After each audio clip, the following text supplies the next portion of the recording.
If The Prestige is your favorite film, this is what it says about your subconscious mind. When people watch this, they see a movie about two magicians in Victorian London destroying each other over a trick. What I see is a film about what happens when you disown your shadow. Because this whole movie runs on splits: magic or science, devotion or applause, the man on stage or the man in the box. Two rivals who are really two halves of one man, at war over which half gets to exist. Borden has everything Angier lacks: the raw gift, the natural hands, a devotion to the craft so deep, he'll live in obscurity for it. Angier has everything Borden lacks: the showmanship, the charm, the hunger for the audience's love, and the ability to win it. And they spend the entire film obsessed with each other. The film keeps showing you that this obsession runs deeper than either man's marriage. Angier crosses an ocean on a single word from Borden.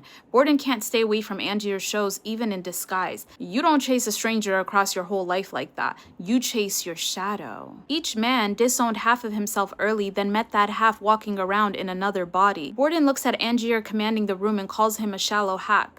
Underneath the contempt is a part of Borden that wanted to be loved by the crowd and buried it. Angier obsesses over Borden's gift, needs to expose him as a fraud. Underneath that is the part of Angier that knows he chose applause over mastery. Contempt and obsession are two faces of the same recognition. You only burn like that for what's yours. And if you know how the film ends, you know it backs this in the most literal way possible. One man secretly living as two, the other duplicating himself night after night. And the film hides one more joke in plain sight. The only real magic in the whole movie comes from the scientist, Tesla. Even the film can't keep magic and science apart. The split was never real. It never is. Now, some of you just love the twist and the Tesla of it all, fair. But if somebody's name came to mind while I was talking, stay with me. Because if this is your favorite film, there's a person in your life that you can't put down. A rival, a sibling, a colleague, an ex-friend. Here's what the program doesn't want you to see. The specific quality that enrages you about them is a map to what you've disowned in yourself. The friend whose self-promotion disgusts you is carrying your buried desire to be seen. The sibling whose freedom looks irresponsible is living the permission you never gave yourself. And the film shows you the cost of never taking it back.